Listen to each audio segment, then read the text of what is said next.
भारत का जब आप ये नक्शा देखेंगे तो ये नक्शा आपको बताएगा कि 21 राज्यों में केवल बीजेपी और ये भगवा रंग अपने सहयोगियों के साथ एनडीए की सरकार है। कैसे जरा ये पूरा नक्शा आप देखें। एक चीज जरूर बीजेपी के मन में अक्सर रह जाती थी कि यहां पर दिल्ली में नहीं आ पाते थे।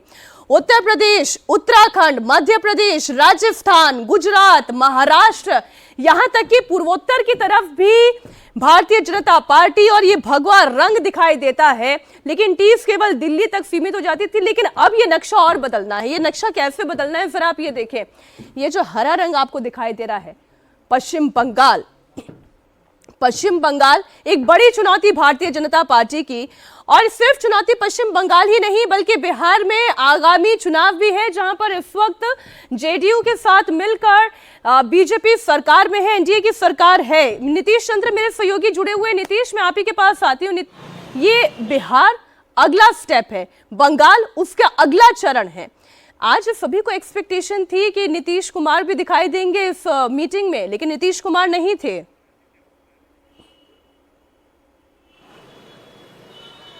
जी बिल्कुल, प्रगति यात्रा नीतीश कुमार की चल रही है और ये पहले से माना जा रहा था कि नीतीश कुमार उसमें शामिल नहीं होंगे। लेकिन आप दिल्ली चुनाव के नतीजे के असर के तौर पर यदि आप देखें तो बिहार में एनडीए के जो नेता हैं वो काफ़ी उत्साहित हैं और ये अब एनडीए के नेताओं को लग रहा है कि अगली लड़ाई जो होगी बिहार की, इसी साल नवंबर महीने में चुनाव होगा, वो लड़ाई काफ़ी दिलचस्प होगी। हालांकि लोकसभा चुनाव में आप देखें पार्टी का प्रदर्शन अच्छा रहा है और उसके बाद 4 जो उपचुनाव हुए थे विधानसभा की सीटों पर, उसमें भी एनडीए का प्रदर्शन काफ़ी अच्छा रहा। तो लगातार प्रदर्शन अच्छा रह रहा है। दूसरे राज्यों की बात करें तो भी हाल में महाराष्ट्र में जितनी बड़ी जीत मिली, फिर दिल्ली में जीत मिली है। और बिहार में चूंकि देखिए नीतीश कुमार, लालू यादव और बीजेपी 3 बड़ी ताकतें हैं।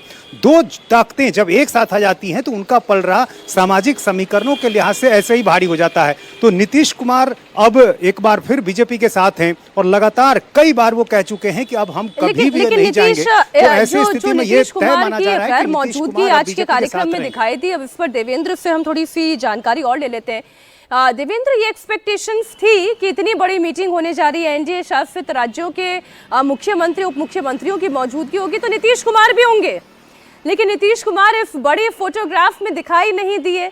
दूरी तो नहीं आ गई है कुछ बीजेपी और जेडीयू के बीच में?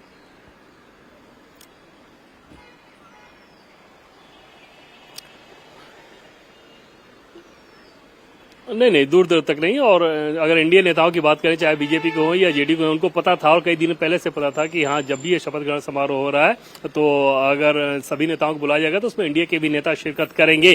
नीतीश कुमार शिरकत करेंगे कि नहीं करेंगे, ये तस्वीर इसलिए साफ नहीं हुई थी कि तारीख ही तय नहीं थी। आपने देखा कि जो शपथ ग्रहण का समारोह का जो कार्यक्रम था बीजेपी का, वो आखिरी समय में किस प्रकार से तय किया गया है। ऐसा नहीं है कि 10 दिन पहले से ये तारीख तय हो गई हो।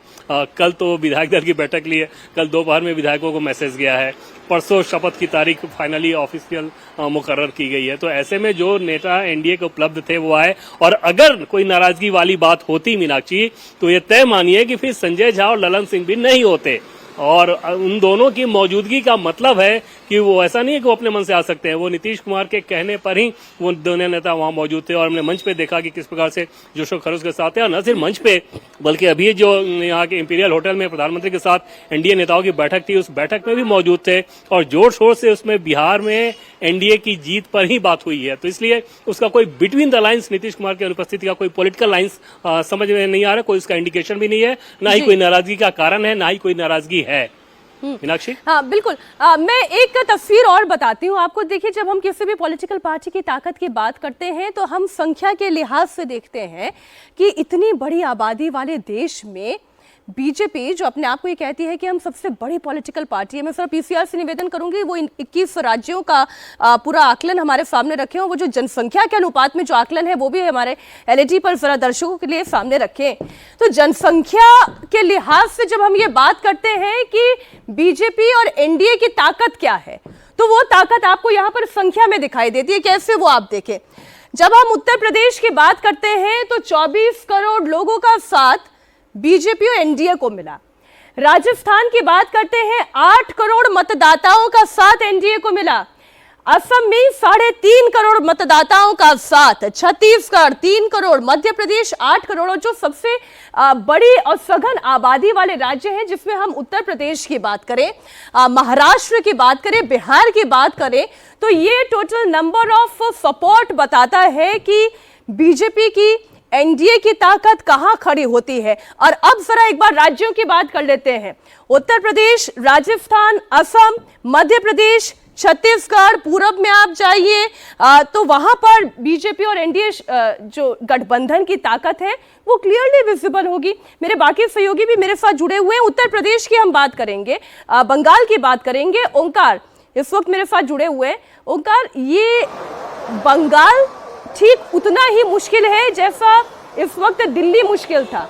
आप देखें, दिल्ली में जीत जितनी मुश्किल थी, बंगाल में ममता बनर्जी को हराना भी उतनी ही टेढ़ी खीर बीजेपी के लिए रहा। पिछली मर्तबा खूब ताकत लगाई गई, इस बार भी ताकत लगातार अंदर ही अंदर बीजेपी काम कर रही है, संघ भी काम कर रहा होगा।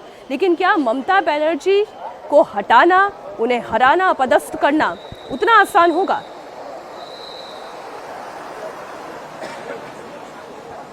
देखिए, बीजेपी का क्या स्ट्रेटेजी होता है ये बहुत ही इंपॉर्टेंट है, क्योंकि दिल्ली चुनाव में जब 27 साल बाद बीजेपी पावर में आई है, उसके बाद जाहिर सी बात है कि बंगाल के जितने भी बीजेपी लीडर्स हैं वो काफी ज्यादा उत्साहित थे, काफी ज्यादा प्रोत्साहित थे। तो इसी के कारण वो 26 के जो चुनाव है, जो 26 साल के अप्रैल या मई महीने में होगा, तो उसको लेकर काफी ज्यादा उत्साहित है भाजपा। क्योंकि देखिए, पिछले चुनाव के बारे में हम लोग देखें, यानी कि 2024 साल में लोकसभा में बीजेपी उतना अच्छा रिजल्ट नहीं कर पाया था, क्योंकि 2019 साल में जैसे कि देखा गया था कि बीजेपी को 18 सीट मिला था, लेकिन 2024 साल आते आते वही सीट घटकर 12 पर पहुंच जाता है। तो कहीं ना कहीं बीजेपी थोड़ी सी बैक में था। तो इसके लिए फिर दिल्ली चुनाव के जीतना, इसके साथ साथ हरियाणा में जीतना, तो ये कहीं ना कहीं भाजपा का मनोबल जो है वो कहीं ना कहीं और बढ़ती हुई नजर आ रही है। इसके साथ साथ क्या स्ट्रेटेजी होगा, इसके बारे में विपक्षी नेता शुभेंदु अधिकारी ने हाल ही में एक उन्होंने बयान रखा था। ओंकार, आप रहे हमारे साथ। देवेंद्र, हम केवल बंगाल की ही अगर बात कर लें, चाहे टीएमसी को तोड़ना हो, वहां से नेताओं को बीजेपी में इंपोर्ट करना हो, एग्रेसिव कैंपेन करना हो, हिंदुत्व की छवि को और ज्यादा मुखरता से प्रोजेक्ट करना हो, तरीके तो सारे पश्चिम बंगाल में अपनाए गए।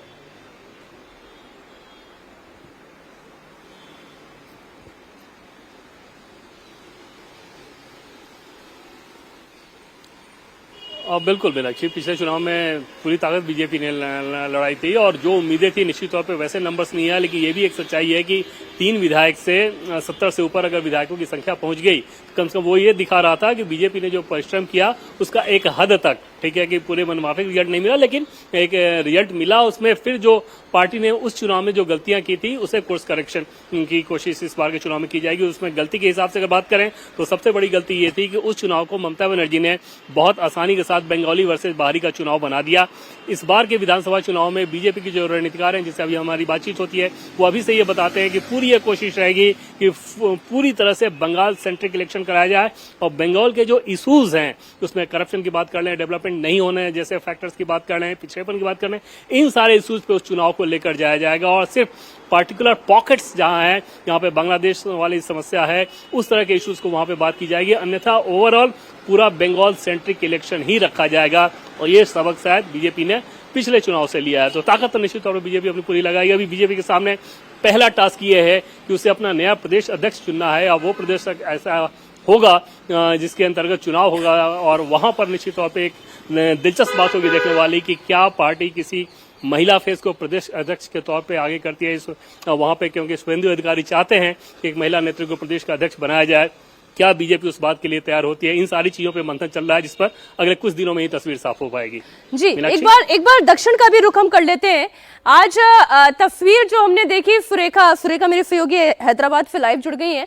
सुरेखा, हमने एक तस्वीर देखी जब एनडीए शासित राज्यों के नेताओं को हमने उस तस्वीर में देखा। हमें टीडीपी चीफ दिखाई दिया, आंध्र प्रदेश में कैसी जीत थी यह हम जानते हैं, पवन कल्याण दिखाई दिए, लेकिन कर्नाटक अभी भी भारतीय जनता पार्टी के लिए मुश्किल है। पिछली बार जबरदस्त चुनाव लड़ा गया। अगर यही भगवा परचम दक्षिण में और लहराना है तो फिर आपको कर्नाटक, केरल ये सब क्रैक करना होगा। जी हाँ, बिल्कुल। लेकिन कह सकते हैं कि कर्नाटका को छोड़कर बाकी राज्यों में जो है दक्षिण भारत की अगर हम बात करते हैं तो वहां पर तस्वीर बदल रही है। भाजपा की अगर हम बात करते हैं तेलंगाना में, तो आप देखिए यहाँ पर डबल डिजिट जो है वोटिंग परसेंट की शेयर जो है वो देखने को मिला है। वो बड़ी बढ़त है। पिछली बार 4 आए थे सांसद चुनकर यहाँ से, तो इस बार 8 तेलंगाना से आए। हम केरला की बात करते हैं जहां पर जो है दशकों से उम्मीद की जा रही थी कि कम से कम 1 सीट वहां पे भी जीता जाए, लेकिन इस बार उसमें भी कामयाबी मिली। तमिलनाडु की अगर हम बात करते हैं तो वहां पर आप देख सकते हैं कि 11% वोटिंग परसेंटेज जो दिख कर आई है, वो दिख रहा है कि किस तरीके से भाजपा को जो है लोग वहां पर भी पसंद कर रहे हैं। कई जगहों पर हमने देखा, भले ही 1 सीट नहीं जीत पाई, लेकिन कई जगहों पर जो है हमने देखा कि दूसरे स्थान पर जो है भाजपा दिख रही थी। यानी कि AIADMK जयललिता की पार्टी को भी पीछे करते हुए भाजपा आगे दिखी चुनाव में। और कर्नाटका की अगर हम बात करते हैं तो कर्नाटका में जिस तरीके से उम्मीद की जा रही थी, भाजपा जिस तरह से उम्मीद कर रही थी उतना ज्यादा नहीं कर पाई है। और विधानसभा का जो चुनाव हुआ उसका असर कहीं ना कहीं संसद का जो चुनाव था उस पर भी देखने को मिला। लेकिन उसके बावजूद जिस तरीके से हम देखते हैं कि कर्नाटका की राजनीति का माहौल ही ऐसा होता है कि कांग्रेस और बीजेपी के बीच में कड़ी टक्कर जो है वो देखने को मिलती रही है। कभी भाजपा तो या फिर एनडीए के समर्थन में या फिर एनडीए के साथ अगर हम बात करते हैं तो उनकी या तो पार्टी जो है सत्ता में आती है या कांग्रेस की। तो एक तरीके से कह सकते हैं कि कर्नाटका की अगर हम छोड़कर बाकी जगहों पर देखें तो बहुत ज्यादा जो है बदलाव देखने को मिल रहा है। और तेलंगाना में जैसे हम बात कर रहे थे, 17 में से 8 कांग्रेस, 8 भाजपा, 1 MIM। ये कहीं ना कहीं तस्वीर बता रहा है कि कितना ज्यादा जो है बदलाव देखने को आया है। भाजपा को लेकर लोग कितना पसंद कर रहे हैं यहाँ पर तेलंगाना में, ये देखने को मिल रहा है। और खासकर हम बात करते हैं महाराष्ट्र से 2024 के नतीजे आने के बाद लोकसभा चुनाव के कि ये चर्चा हो रही थी। अब देखिए मैप से धीरे धीरे तस्वीर बदलती दिखाई देगी, लेकिन फिर वो मैप आप देखिए बड़ा गौर से कि कितने राज्यों में इस वक्त 21 राज्यों में एनडीए की सरकार है।